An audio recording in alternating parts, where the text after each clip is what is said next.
Oke, selamat pagi.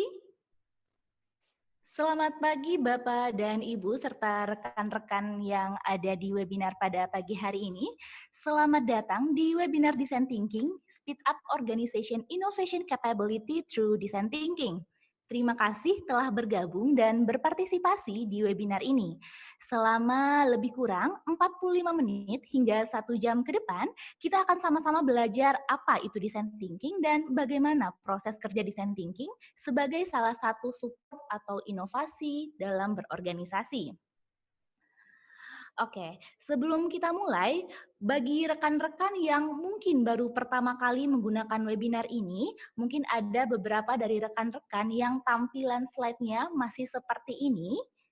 Masih ada dua sisi, sisi di sebelah kiri adalah materi, dan sisi di sebelah kanan adalah penyaji. Jadi, kedepannya supaya untuk lebih fokus terhadap materi yang akan kita sampaikan, rekan-rekan bisa mengubahnya dengan mengklik View Option, kemudian uncheck Slide by Slide Mode. Saya ulangi sekali lagi, rekan-rekan bisa mengklik View Option pada bagian atas, kemudian uncheck Slide by Slide Mode.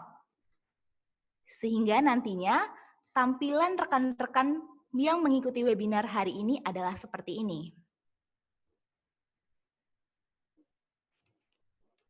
Oke, kita mulai saja. Well, mungkin berbicara tentang design thinking, rekan-rekan dan Bapak Ibu semua sudah cukup familiar dengan istilah ini. Yaps, betul sekali. Istilah design thinking menjadi sangat populer di Indonesia sejak beberapa tahun yang lalu. Saat itu tepatnya ketika Bapak Menteri Perindustrian, Bapak Erlangga Hartarto, waktu itu mengeluarkan statement bahwa design thinking adalah salah satu kapabilitas manusia Indonesia yang harus dikuasai oleh kita semua. Kenapa? Agar kita dapat bertahan di era industri 4.0. Tapi tidak hanya bertahan nih, rekan-rekan semua, kita juga dapat memanfaatkan era industri 4.0 dengan pola pikir yang baru. Nama saya Ami, analis konsultan dari PKM Consultant. Hari ini akan memandu rekan-rekan semua untuk kenal secara mendalam tentang design thinking. Tapi sebelumnya, izinkan kami memperkenalkan siapa kami. Kami dari PKM Consultant sebagai penyelenggara webinar hari ini, kami merupakan lembaga konsultasi, pelatihan, dan riset dengan spesialisasi di bidang peningkatan produktivitas dan kualitas melalui sumber daya manusia. Kami berdiri di tahun 1987 dan tahun ini kami sudah bergerak ke usia 33 tahun. Tapi selama ini kami fokus ke dalam 3 unggulan bidang utama kami, yaitu ada Productivity and Quality Management, Human Capital Development, dan Service Excellence. Oke, tentu saja dalam webinar ini saya tidak sendirian, saya akan ditemani oleh rekan saya yang akan menyampaikan materi tentang design thinking. Sebelumnya, izinkan saya memperkenalkan dulu beberapa ground rules aturan selama webinar ini berlangsung. Saya mohon izin untuk rekan-rekan yang mengikuti webinar pada pagi hari ini, saya izin untuk menonaktifkan mic atau memute-kan mic rekan-rekan semua, sehingga diharapkan nantinya hanya ada satu suara instruktur yang akan menyampaikan materi. Kemudian, saya juga berharap kepada seluruh rekan-rekan supaya ada keinginan untuk belajar sehingga nanti setelah webinar ini ada sesuatu yang bisa dibawa dan diceritakan di tempat kerjanya masing-masing. Dan terakhir, saya juga minta kepada rekan-rekan untuk dapat berpikir kreatif dan juga aktif bertanya di Q&A box feature yang tersedia di tampilan layar rekan-rekan di webinar ini. Untuk setiap pertanyaan, komentar, saran, atau sanggahan, rekan-rekan bisa langsung menuliskannya di Q&A box. Untuk sekedar informasi, fitur chat sengaja kita disable, jadi semua jenis pertanyaan, komentar, dan saran akan kita terima melalui Q&A box. Oke, langsung saja, sepertinya rekan-rekan sudah tidak sabar, saya akan memperkenalkan rekan saya. Beliau adalah seorang analis konsultan di PKM Consultant yang merupakan lulusan dari Institut Teknologi 10 November. di mana selama masa perkuliahan beliau pernah memenangkan kompetisi Best Talent Indonesia Next sehingga mendapatkan kesempatan untuk mengikuti workshop design thinking dan mendapat sertifikat internasional dari College Folk Singapura di tahun 2017. Beliau adalah Muhammad Alvin Darari atau kita sapa dengan Mas Alvin. Kebetulan Mas Alvin sudah ada hari ini di samping saya. Kita sapa sebentar ya. Halo, selamat pagi Mas Alvin. Halo Mbak Mi, selamat pagi. Oke Mas Alvin, mungkin sebelum Mas Alvin menyapa rekan-rekan yang hadir di webinar hari ini, izinkan saya dulu untuk mengenalkan sebuah asisten. Jadi ternyata Mas Alvin ini membawa asisten. Jadi mungkin kita sebut saja dengan Mr. Pineapple. Jadi diharapkan nanti ketika webinar ini berlangsung, rekan-rekan menjumpai si Mr. Pineapple ini, maka akan ada suatu aktivitas yang sama-sama akan kita diskusikan. Tentunya seputar design thinking itu sendiri. Oke, kalau sudah tidak ingin memperpanjang waktu lagi, langsung saya beri kesempatan kepada Mas Alvin untuk silahkan mungkin menyapa rekan-rekan yang hadir di webinar pada hari ini. Oke, terima kasih kesempatannya Mbak Ami. Untuk rekan-rekan yang ada di webinar, saya mengucapkan terima kasih banyak karena telah menyempatkan waktunya, padahal ini jam 10 bukan jam-jam populer ya, tapi rekan-rekan masih berusaha untuk hadir mendengarkan materi terkait design thinking ini. Nah, ini juga sekilas rekan-rekan, di antara beberapa topik yang ditawarkan PKM, design thinking peminatannya adalah nomor 1. Saya nggak nyangka banget ternyata banyak nih Mbak Ami yang tertarik untuk belajar design thinking. Oke, luar biasa ya berarti ini kalau saya lihat-lihat ada sekitar hampir 300, sudah naik lagi nih ke 350 partisipan yang hadir pada pagi hari ini. Mungkin kalau sudah mulai curious atau penasaran, kita langsung buka saja untuk penjelasan tentang materi design thinking ini, tapi mungkin kita buka dengan pertanyaan sederhana dulu ya Mas Alvin ya.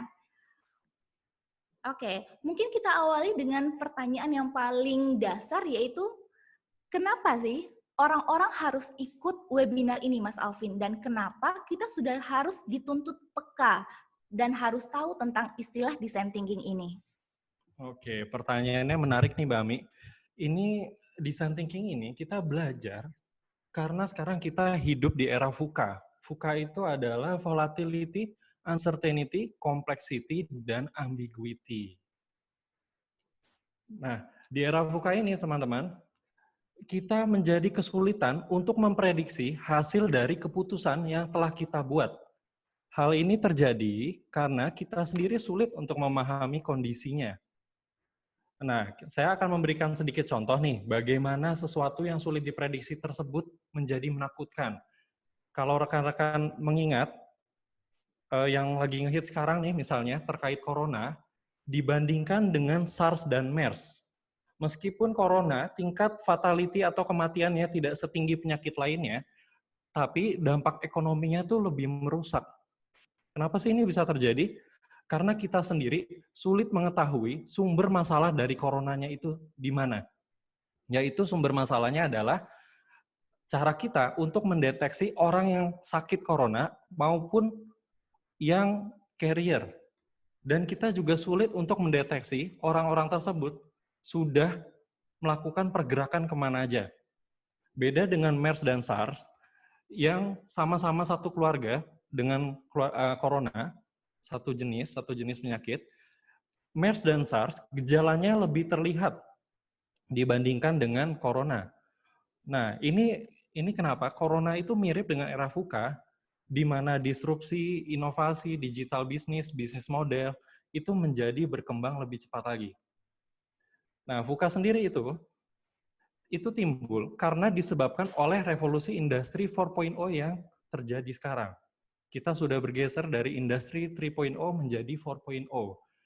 Biasanya perubahan itu membutuhkan waktu beberapa tahun pada industri 3.0. Namun di era industri 4.0, sekarang perubahan terjadi langsung di hadapan kita. Bahkan hitungannya dalam hitungan bulan dan hari. Bukan lagi dalam hitungan tahun. Nah, kalau rekan-rekan mengingat, misalnya saja produk yang paling sering kita pakai adalah HP.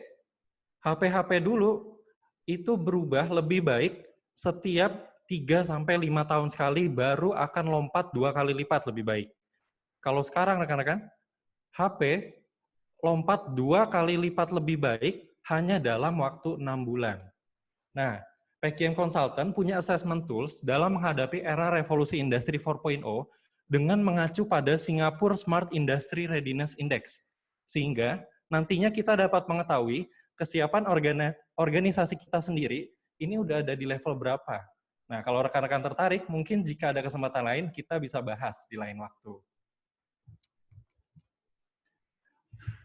Pak Erlangga pernah berkata, saat itu Pak Erlangga masih jadi Menteri Perindustrian, Pak Erlangga berkata, industri 4.0 akan menghasilkan peluang pekerjaan baru yang membutuhkan kompetensi tinggi. Nah, kalau rekan-rekan melihat di 2022 Skill Outlook yang dikeluarkan oleh World Economic Forum, di situ terdapat 10 skill yang sedang growing.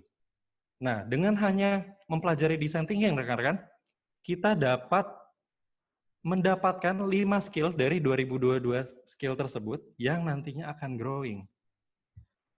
Oke, semakin menarik ya Mas Alvin ya. Jadi dengan kata lain, ketika kita menguasai konsep design thinking ini, kita punya skill design thinking ini, maka kita bisa merambah ke skill-skill lain yang itu diperlukan untuk di era industri 4.0 ini ya Mas Alvin.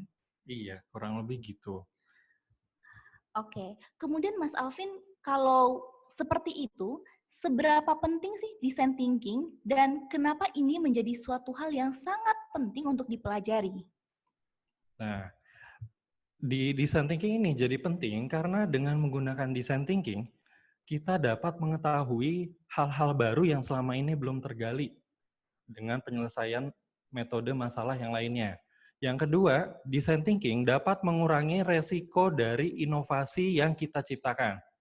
Yang ketiga, design thinking mampu untuk membantu rekan-rekan semua dalam membuat ide-ide yang revolusioner dengan kolaborasi dan juga penyesuaian dengan yang dimau oleh konsumen. Dan yang terakhir, yang tidak kalah penting juga, design thinking mampu membuat organisasi kita lebih agile sehingga dapat beradaptasi dengan era perkembangan zaman yang semakin cepat.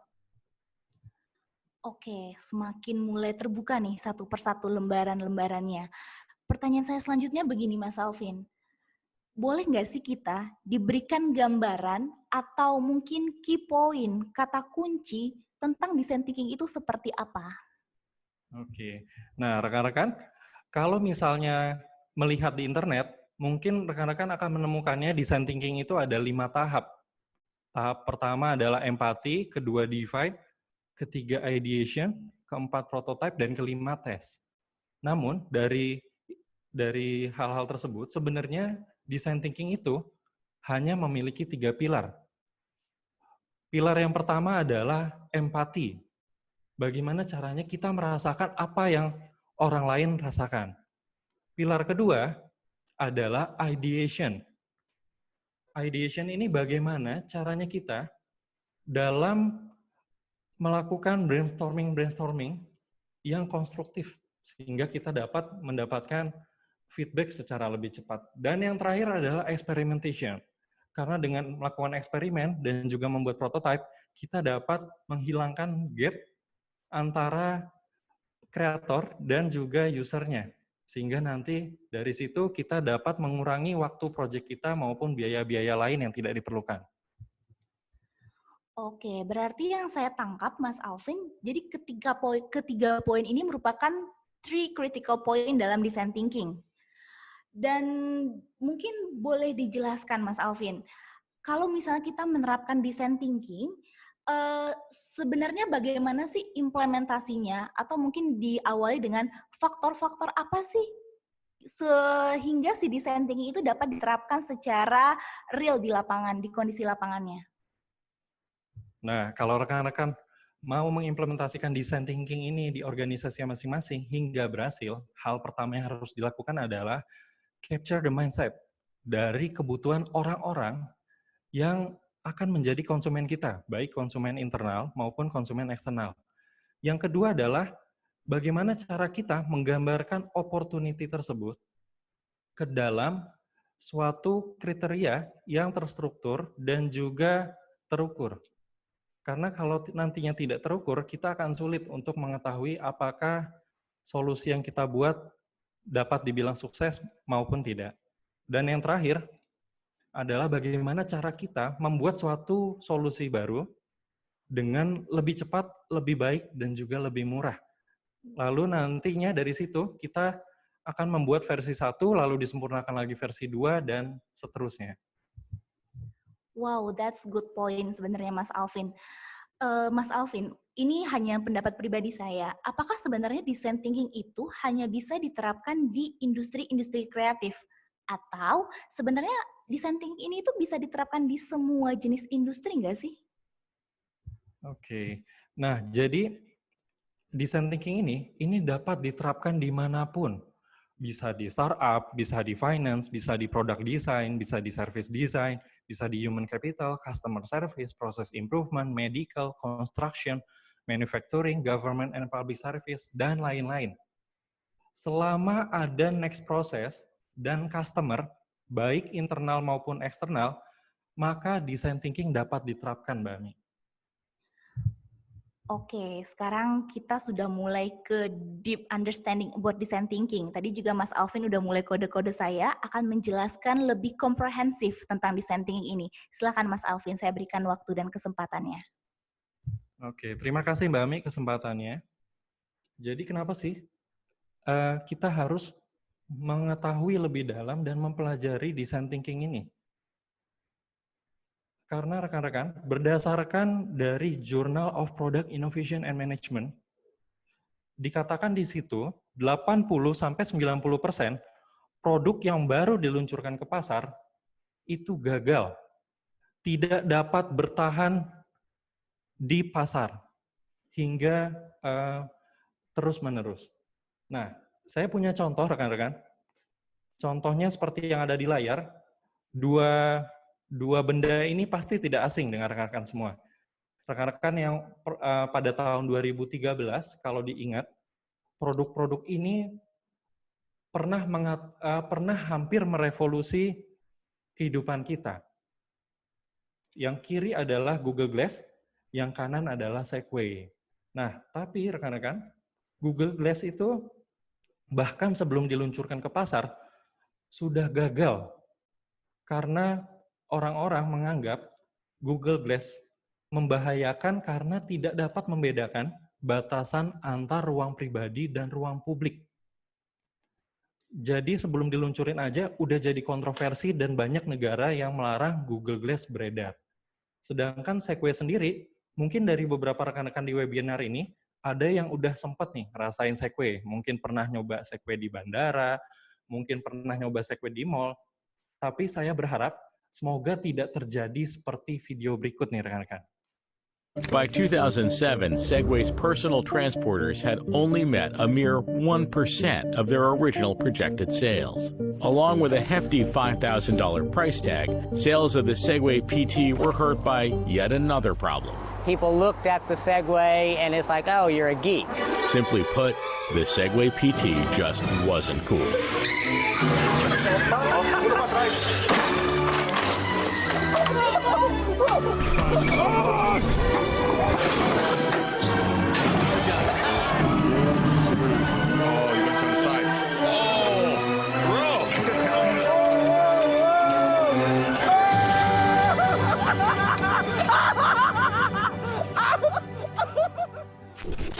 The body of the British man, who liked the Segway so much he bought the company, was found along with his machine in this river near his home in northern England. The owner of Segway, the company, dying on a Segway was both a tragedy and a PR nightmare. Shortly afterwards, medical researchers noticed a growing trend. Severe Segway-related injuries were on the rise. After that, Segways were relegated to the realm of mall cops and tourists. The company's mission to change the future of transportation had failed. Nah, rekan-rekan, itu tadi merupakan contoh tragis dari produk yang tidak menerapkan design thinking dengan baik. Bahkan CEO yang sekaligus pendirinya meninggal karena produknya sendiri. Pada saat itu, beliau sedang berjalan-jalan di danau dekat rumahnya, lalu dia nyemplung ke danau tersebut hingga akhirnya tidak bisa diselamatkan lagi. Nah, hal ini terjadi kenapa sih? Karena apa yang kita ekspektasikan tidak sesuai dengan realita. Kalau rekan-rekan lihat yang ada di layar, ada user yang sedang berjalan di jalan tanah, padahal di sampingnya ada jalan yang udah dibuat bagus-bagus.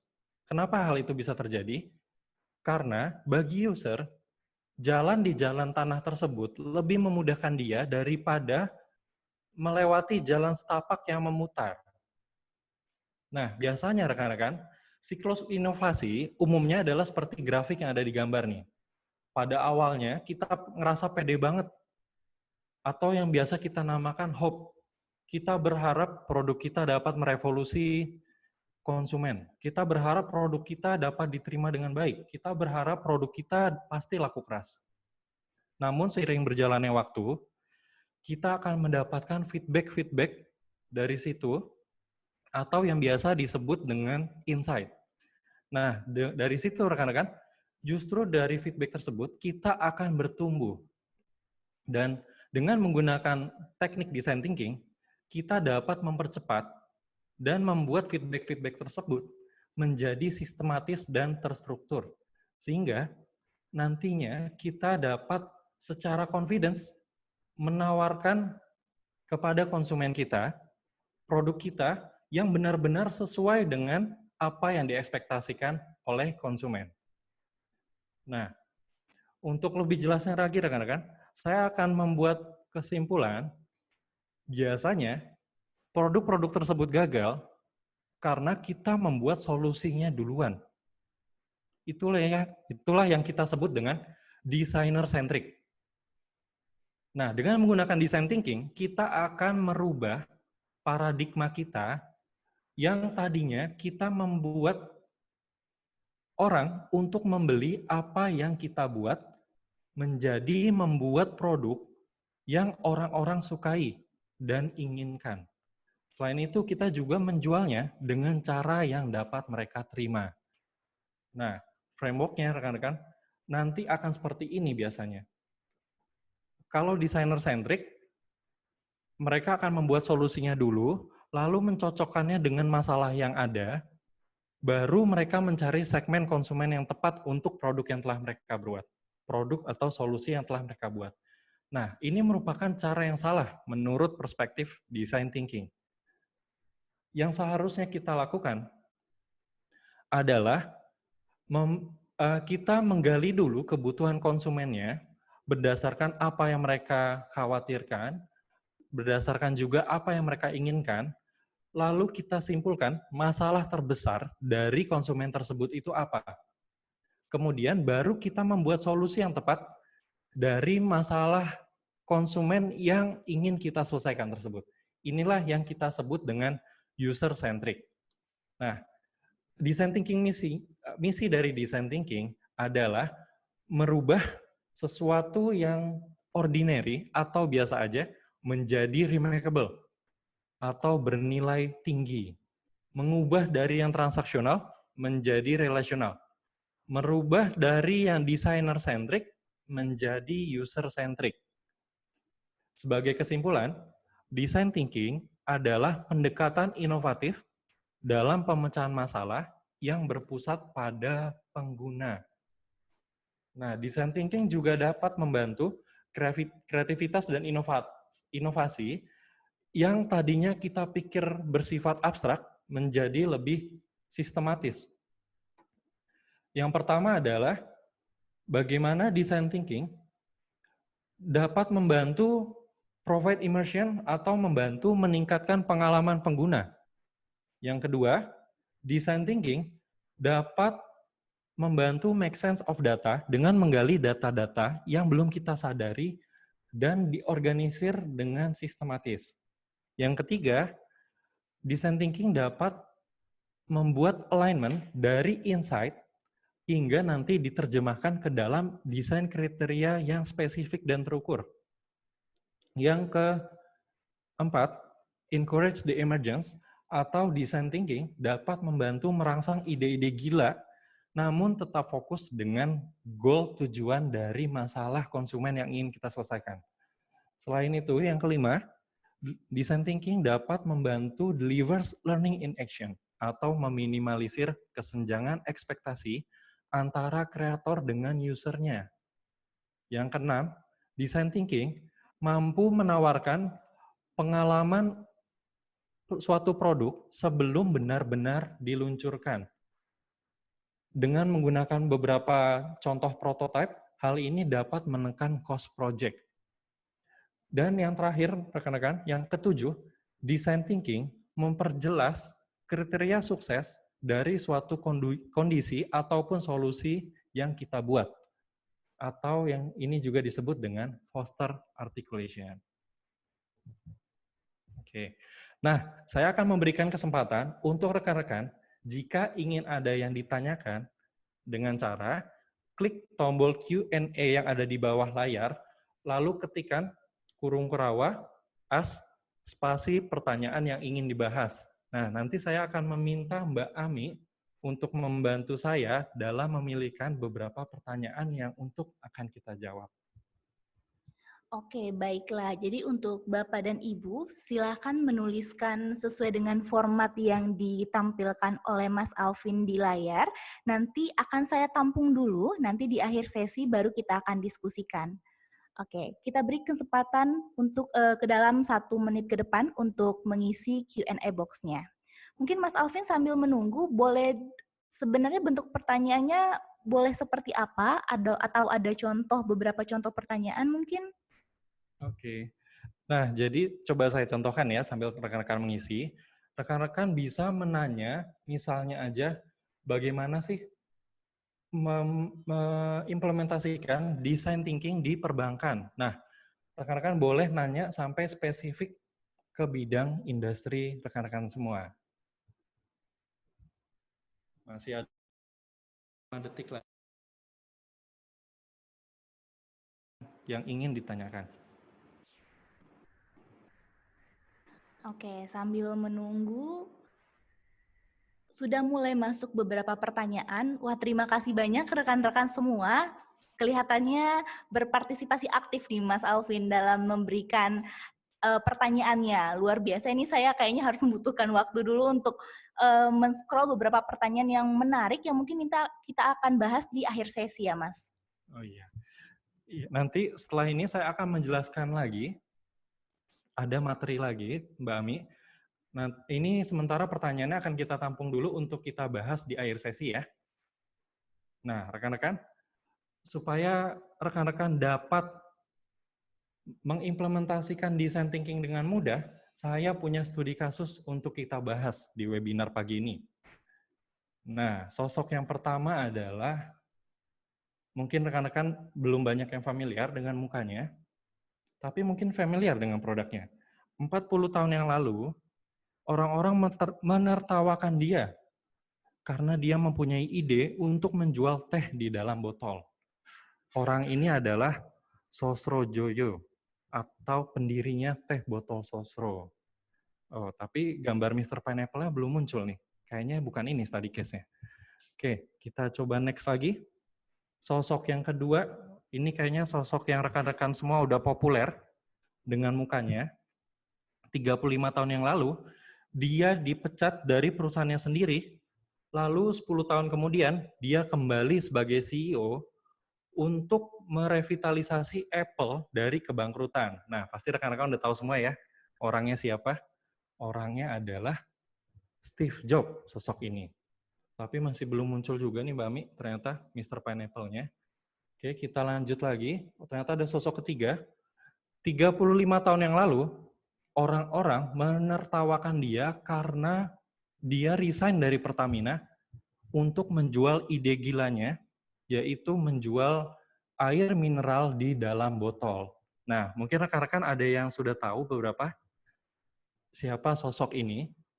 Orang ini adalah Pak Tirto Utomo. Beliau adalah seorang pendiri Aqua yang biasa kita konsumsi sehari-hari. Nah, ternyata ada Mr. Pineapple muncul.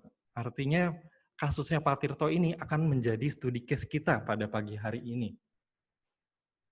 Jadi pada saat suatu hari, rekan-rekan, Pak Tirto bersama temannya yang dari Amerika, mereka datang ke suatu restoran untuk bersantap. Lalu mereka berbincang-bincang, dan sepulangnya dari sana, ternyata istri dari rekannya Pak Tirto ini kena diare. Lalu Pak Tirto mencoba mencari tahu kenapa bisa diare padahal makan di restoran. Setelah ditelusuri lebih jauh lagi, ternyata didapatkan kesimpulan kalau istrinya rekan kerja Pak Tirto ini, mereka kena diare karena tidak biasa minum air rebusan yang pada saat itu orang Indonesia biasa minum. Di Amerika sana, orang-orang terbiasa minum air penyulingan atau yang biasa kita kenal sekarang dengan air mineral. Sehingga pada tahun 1973, Pak Tirto Utomo dibantu rekan kerjanya, Pak Willy Sidarta, memutuskan untuk membuat Aqua, pabrik air pertama dalam kemasan di Indonesia pertama kali dibuat. Nah, ini ada fakta menariknya. Jadi pada tahun saat itu, 1973, Aqua pertama kali dijual dengan harga Rp75 untuk ukuran 950 ml. Padahal pada saat itu bensin 1 liternya hanya dijual seharga Rp46. Sedangkan air minum dalam kemasan di luar negeri ukuran 1 liter dijual dengan harga $1 atau Rp350. Akhirnya pada tahun 1977, Pak Tirto sudah mulai lelah, sehingga Pak Tirto berkata kepada rekannya bahwa dia memutuskan untuk menghentikan operasional Aqua 3 bulan lagi jika masih tidak menguntungkan pada Januari 1978. Pertanyaannya adalah, jika kalian menjadi Pak Tirto, apa yang rekan-rekan akan lakukan? Nah, ini kita kasih kesempatan lagi Mbak Ami untuk para peserta berpartisipasi. Rekan-rekan dapat menjawabnya pada kolom Q&A dengan cara mengetikkan kurung kurawa, answer, spasi jawabannya apa. Oke, berarti ini akan ada aktivitas lain lagi ya, Mas Alvin ya. Jadi mungkin rekan-rekan yang mengikuti webinar hari ini, ketika Bapak Ibu semua menjadi Pak Tirto, apa yang dilakukan? Silakan berpartisipasi di Q&A box yang tersedia. Nanti kita akan bahas kira-kira menjawab nggak sih atau pertanyaan Mas Alvin ini terjawab oleh Bapak dan Ibu semua. Oke. Saya boleh minta bantuannya untuk membacakan beberapa yang sudah rekan-rekan jawab. Boleh saya bacakan salah satu jawaban yang sudah disampaikan oleh rekan-rekan semua ya, yaitu ini ada dari Bapak Zaki Wardana. Beliau mengatakan bahwa mungkin yang akan dia lakukan sebagai Pak Tirto adalah dengan melakukan edukasi kenapa konsumsi air mineral itu sebenarnya lebih baik. Nah, kalau begitu jawabannya kira-kira sudah tepat atau belum, Mas Alvin? Oke. Menanggapi pertanyaan dari Pak Zaki Wardana. Jadi, Aqua ini ceritanya sedang di ujung kebangkrutan. Sudah 5 tahun lebih, mereka melakukan sosialisasi edukasi kepada pasar untuk mencoba produk Aqua, namun masih gagal. Dan akhirnya, saking frustasinya, Pak Tirto kebingungan nih. Kalau 3 bulan lagi nggak ada untungnya, maka dia tidak dapat beroperasi. Sudah tidak dapat melanjutkan operasinya. Jadi menurut saya jawabannya masih kurang tepat. Coba cari jawaban pertanyaan dari rekan-rekan yang lainnya. Ini ada yang menarik Pak Alvin. Dari Bapak Daisy Sevi atau Ibu Daisy Sevi, Bapak atau Ibu Daisy Sevi, beliau mengatakan mungkin dengan membagikan produk free sebagai testernya. Oke. sebagai tester dari Bu Daisy Sevi. Nah, kalau membagikan produk free sebagai tester, mungkin akan ada beberapa orang yang tertarik mencoba sehingga memutuskan menjual. Tetapi apakah cara tersebut dapat membantu menyelamatkan perusahaan dalam 3 bulan? Saya rasa belum tentu ya. Jadi jawabannya masih kurang tepat. Mungkin ada yang lainnya, Mbak Ami, jawabannya dari peserta yang lain? Oke, berarti masih belum tepat ya jawaban yang sebelumnya. Mungkin terakhir ada satu yang lebih menarik. Ini adalah jawaban dari Bapak atau Ibu Lestian Nandar. Beliau mengatakan bahwa mungkin bisa mencari tahu kebutuhan konsumen yang sebenarnya seperti apa. Nah, apakah ini sebenarnya sudah mulai mengkerucut ke jawaban yang sudah ada ini, Mas Alvin? Bu Lestian Nandar, kita akan mencoba untuk mencari tahu kebutuhan konsumen. Nah, ini mungkin bisa tepat karena dengan mengetahui kebutuhan konsumen, kita dapat menawarkannya dengan lebih optimal. Bagaimana produk yang mereka mau dan bagaimana caranya agar mereka mau membeli. Nah, tapi bagaimana caranya masih belum terjawab, Mbak Ami. Jawabannya hampir-hampir sama. Ada yang pembagian free product, selling to door house. Tapi boleh kita nggak sih Mas Alvin dikasih bocoran atau jawabannya apa sih Mas Alvin yang dilakukan oleh Pak Tirto waktu itu sehingga Aqua tidak jadi tutup? Oke. Rekan-rekan ya, karena dari tadi jawabannya masih kurang tepat, saya akan memberikan bocoran jawabannya agar rekan-rekan tidak penasaran lebih lama lagi. Nah, pada saat itu Pak Tirto dan Pak Willy saking pusingnya, akhirnya mereka mencoba sendiri menjual produk Aqua. Yang mereka lakukan pada saat itu adalah dengan keliling kampung. Mereka menjualnya secara door to door. Karena pada saat itu rekan-rekan, Pak Willy tidak percaya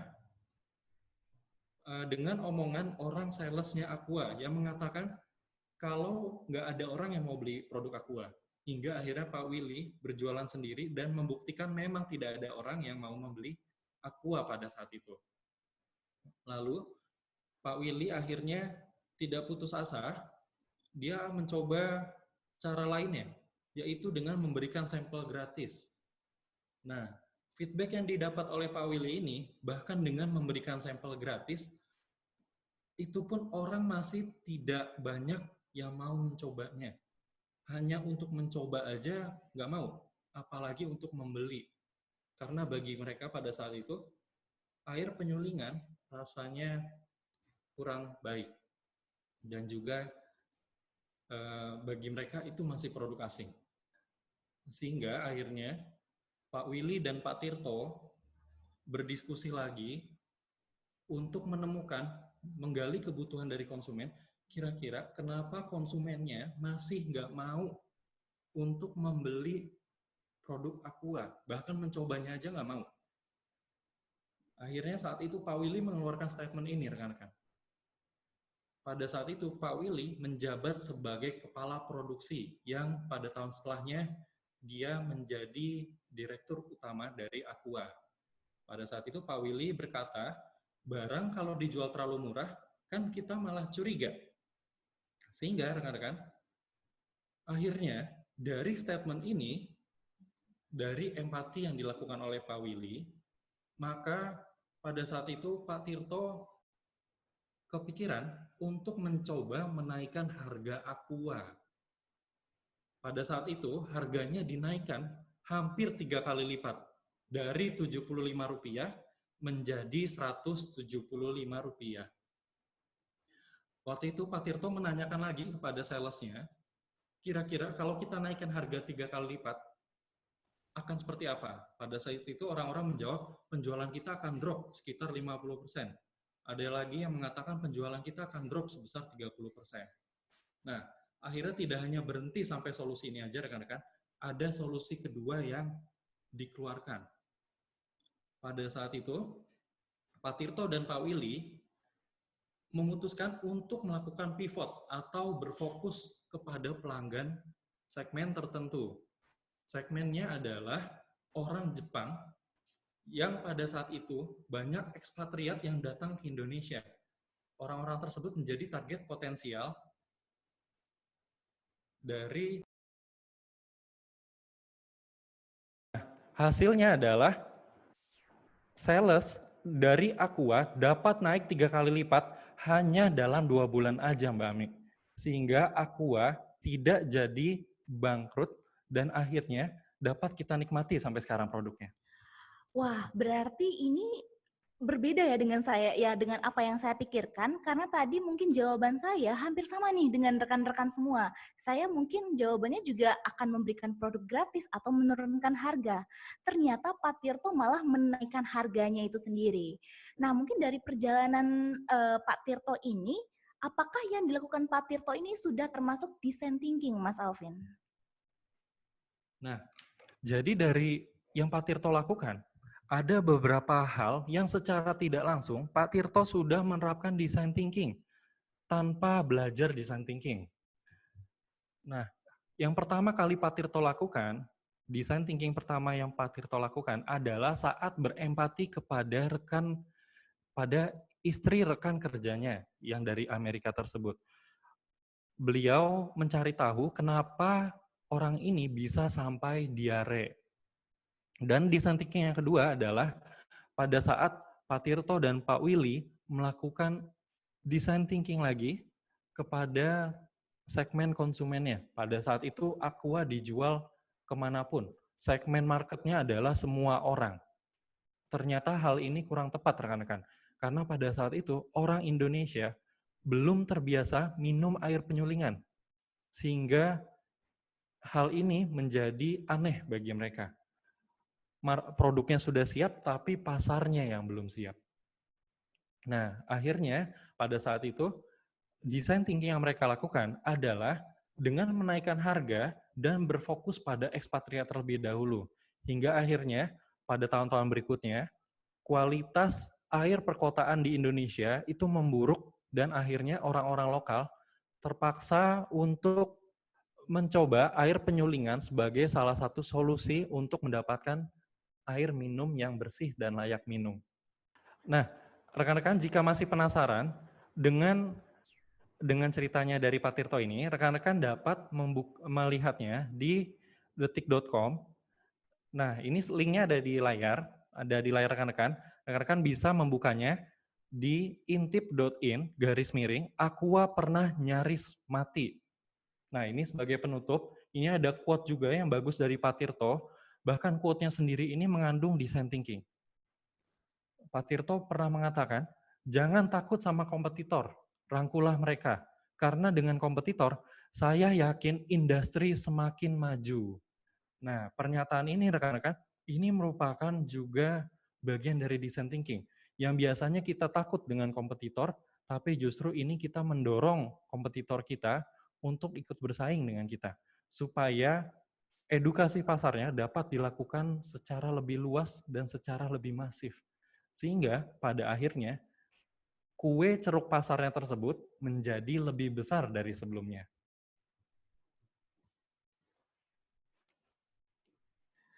Oke, berarti kurang lebih apa yang dilakukan oleh Pak Tirto di tahun itu sebenarnya sudah termasuk design thinking, which is di mana Pak Tirto tuh design thinking itu belum pernah ada dan belum pernah terlaunch pada waktu tahun itu ya, Mas Alvin.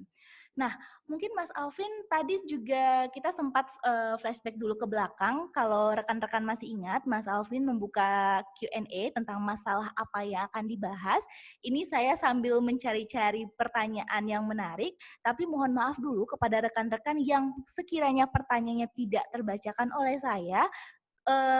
Saya juga mohon maaf karena ini sudah hampir 200-an pertanyaan yang masuk ke kita. Mungkin saya ambil secara random, secara acak ya Mas Alvin ya. Ya, silakan Mbak Mi. Dipilih aja beberapa pertanyaan yang menarik untuk kita bahas. Oke, mungkin pertanyaan pertama dari Ibu Khairunnisaul Afifah, beliau menanyakan tentang bagaimana penerapan design thinking khususnya di era COVID-19 ini. Wah, ini menarik nih Mas Alvin, karena sekarang kita juga lagi sedang kekinian nih COVID-19. Mungkin bisa Mas Alvin jelaskan bagaimana penerapan design thinking itu sendiri. Nah, pertanyaannya relevan banget ya dengan kehidupan kita sehari-hari nih. Langsung kita rasakan pada saat ini juga. Karena corona kita jadi banyak dari rumah, ibadah dari rumah. Oke. Nah, rekan-rekan, kita bisa belajar banyak lewat kasusnya Korea Selatan, di mana pemerintahnya menggunakan design thinking ini untuk mengatasi corona. Nah, kalau rekan-rekan flashback lagi, ke 3 pilar design thinking yang tadi udah dijelaskan di awal, 3 pilarnya adalah empathy, ideation, dan experimentation. Pemerintah Korea ini udah melakukan 3 pilar dari design thinking ini. Yang pertama adalah empathy. Nah, rekan-rekan, ini harus berurutan, karena kalau nanti tidak urut, jika kita gagal dalam berempati, maka nanti kita akan gagal juga dalam mendefine masalah yang akan kita kerjakan, masalah yang ingin kita selesaikan.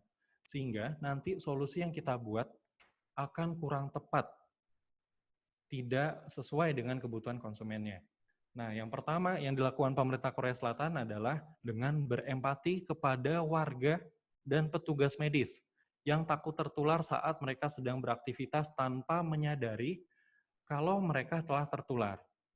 Dari sini, akhirnya pemerintah Korea berfokus pada satu masalah untuk diangkat, untuk diselesaikan, yaitu adalah bagaimana caranya melacak orang yang terkena corona dengan cepat. Dari situ, pemerintah Korea Selatan memanggil beberapa perusahaan untuk brainstorming kira-kira bagaimana caranya supaya kita dapat deteksi orang-orang yang udah kena corona, udah ada gejalanya maupun hanya carrier. Nah, brainstorming ini yang dilakukan itu sendiri merupakan salah satu tahapan dari design thinking. Nggak cuma gitu aja, rekan-rekan.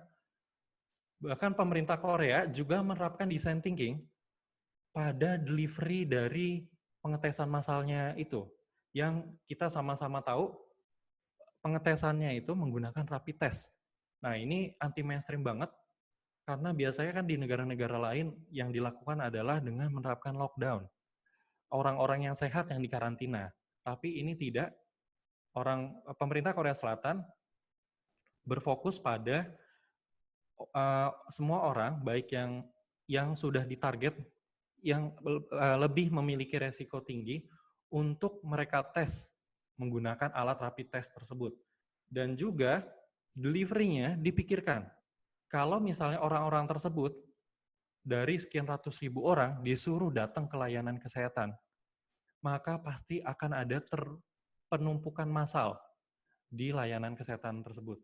Sehingga nanti akan membahayakan petugas kesehatan maupun warganya sendiri. Nah, dari situ pemerintah Korea Selatan memikirkan lagi bagaimana cara yang efektif. Nah, akhirnya didapatkan solusi, yaitu pengetesan model drive-thru, kayak di salah satu restoran terkenal, hanya 15 menit aja. Nah, kalau yang saya tahu nih Mbak Mi nih, pemerintah Korea itu punya slogan 3T, trace, test, treat, atau lacak, uji, dan obati. 3T tersebut merupakan tahapan ideation dari pilar kedua, design thinking.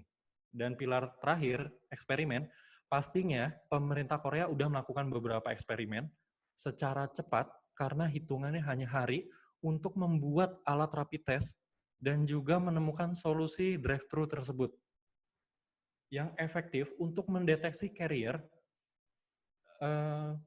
sehingga dapat ditemukan orang-orang yang terkena corona sebelum menulari orang-orang yang sehat lainnya. Nah, ini tuh contoh kreatif dan inovatif bagaimana sih pemerintah menggunakan design thinking yang dapat diterapkan secara real dan kita bisa lihat itu dapat diimplementasi secara cepat. Oh, wah luar biasa sih. Saya juga nggak bakal kepikiran nih. Sebenarnya jadi Korea pun di tengah wabah COVID-19 ini, Mas, sebenarnya secara tidak langsung sudah menerapkan design thinking ya? Iya Mbak Ami, tapi ini proses yang cukup memakan waktu karena pemerintah Korea Selatan ini 2005.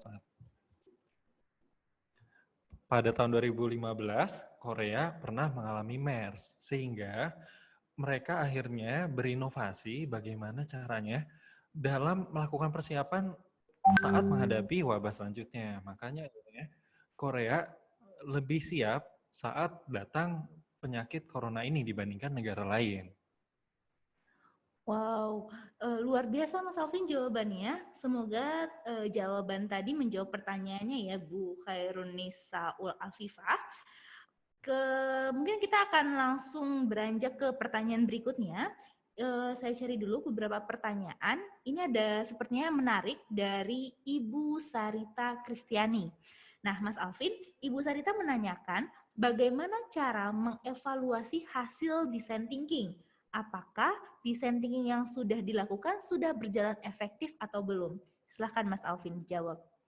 Oke, wah ini lumayan ya pertanyaannya cukup bagus.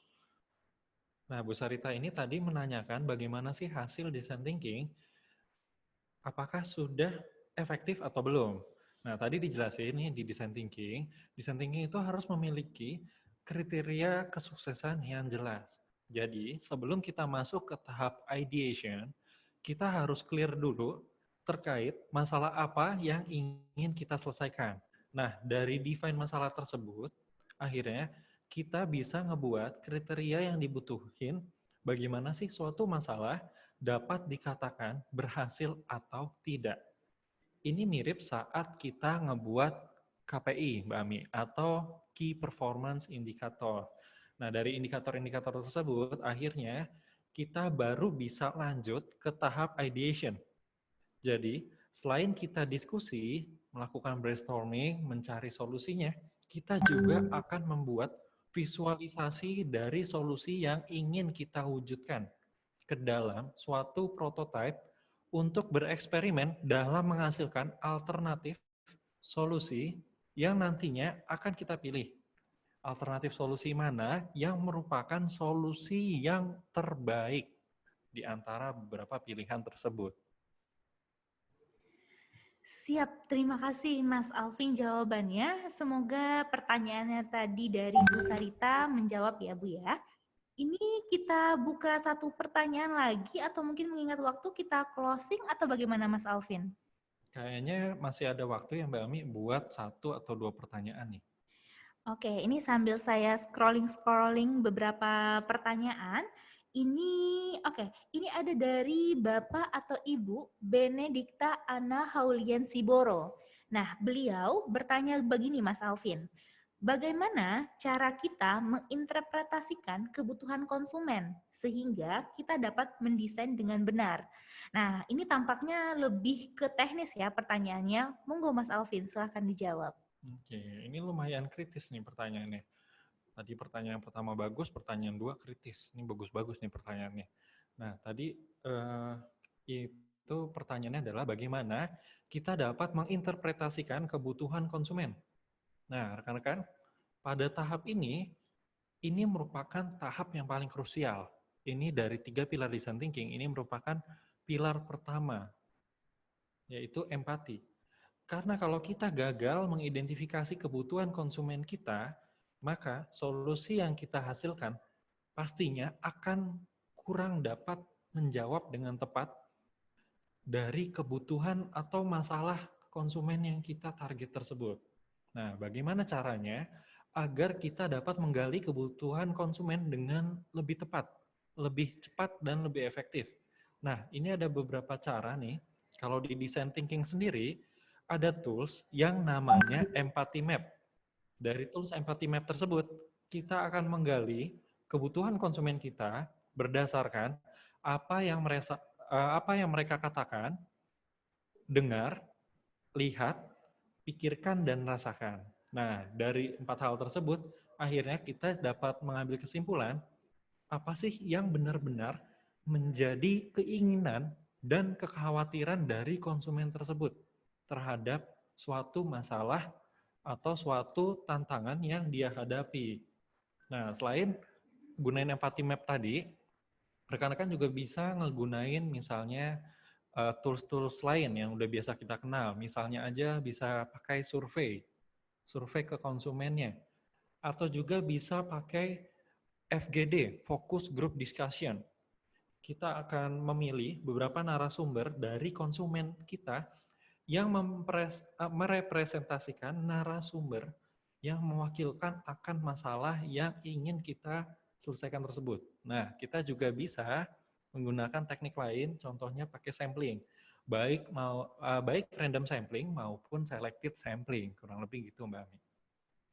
Siap. Jadi kalau boleh saya restatement ulang, bagaimana interpretasi kebutuhan customer adalah dengan cara kita melihat dari sudut kacamata customer. Jadi dengan kita melihat dari kacamata customer, dari sudut pandang customer, kita lebih mudah menggali kebutuhan apa sih sebenarnya yang dirasakan oleh customer itu sendiri. Oke, tampaknya ini sudah 3 pertanyaan. Terima kasih juga untuk Bapak atau Ibu dan rekan-rekan yang telah mengirimkan pertanyaan. Namun tidak semuanya yang dapat kita bacakan, tapi sebelum saya lanjutkan lagi, ini sepertinya Mas Alvin ada penutupan, ada closing yang akan disampaikan. Silakan Mas Alvin. Oke. Nah, ini saya ingin ngasih tahu rekan-rekan yang ada di webinar kali ini, quote dari Mas Bro saya nih, Mas Bro Brian Walker. Beliau adalah partner dan managing director dari IDEO San Francisco. Ini Mas Bro saya pernah ngomong, change can be hard and uncomfortable, but when it's done with intention, it can be a beautiful force. Nah, jadi sebagai kesimpulan, perubahan itu emang berat dan tidak nyaman. Tetapi kalau dilakukan dengan sungguh-sungguh, maka hasilnya pasti akan luar biasa. Nah, ini sama seperti nanti saat rekan-rekan mengimplementasikan design thinking pertama kali. Pasti nanti akan ada berbagai reaksi dari berbagai level di organisasi rekan-rekan. Mungkin akan ada terjadi penolakan, mungkin akan terjadi resistensi, mungkin akan terjadi menimbulkan suatu masalah baru karena kita menggunakan cara-cara baru, pendekatan-pendekatan baru yang selama ini mereka belum terbiasa.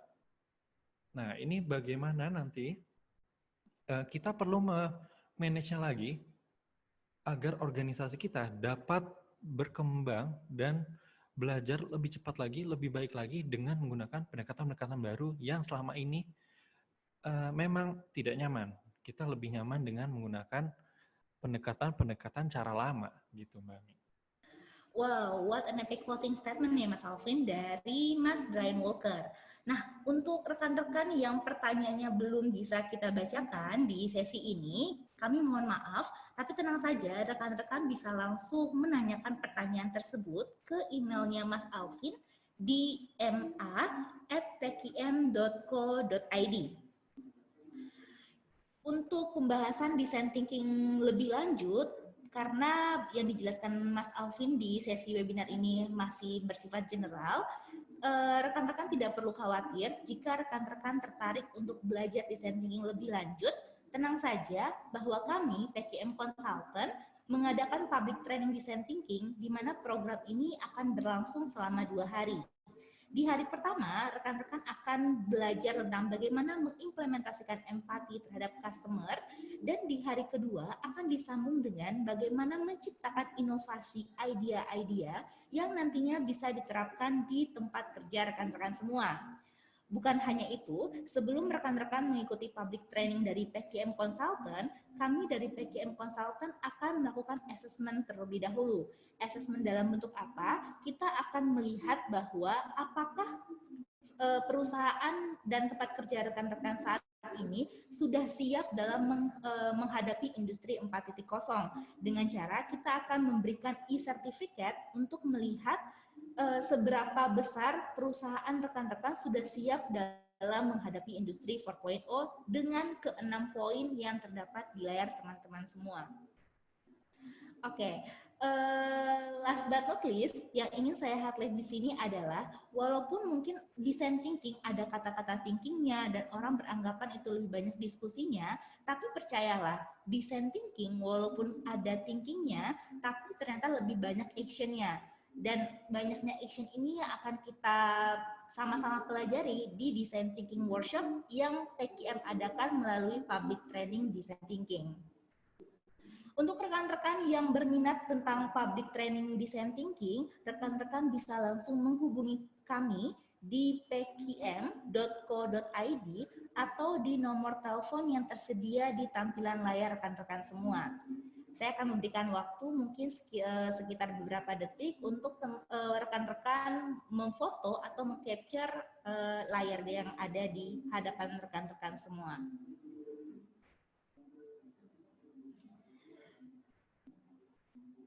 Dan kabar baiknya, materi yang disampaikan oleh Mas Alvin hari ini bisa rekan-rekan unduh di intip.in materi design thinking, di mana huruf M, D, dan T itu adalah huruf kapital. Sekali lagi, materi bisa rekan-rekan unduh di intip.in materi design thinking, di mana huruf M, D, dan T adalah huruf kapital. Nah, sebelum kita tutup webinar hari ini, kami juga akan menyerahkan sebuah polling evaluasi untuk mendapat masukan dan saran dari rekan-rekan agar kita dapat melakukan perbaikan yang lebih baik ke depannya. Untuk polling evaluasi sekarang sudah ada di tampilan layar rekan masing-masing. Teman-teman rekan-rekan bisa mengisinya, ada 10 pertanyaan evaluasi, dan juga untuk rekan-rekan yang mungkin belum muncul polling evaluasinya, bisa rekan-rekan klik tombol poll yang ada di tampilan layar rekan-rekan. Kurang lebih pertanyaannya ada 10 yang bisa rekan-rekan isi, lalu mungkin terakhir langsung bisa disubmit. Baiklah, kalau begitu terima kasih banyak kepada rekan-rekan yang sudah hadir di webinar hari ini. Dan juga Mas Alvin, terima kasih banyak atas waktu dan kesempatannya sudah bergabung dengan saya. Kalau begitu, saya dan Mas Alvin undur diri, pamit dari hadapan rekan-rekan semua. Dan sampai ketemu di kesempatan selanjutnya. Salam improvement!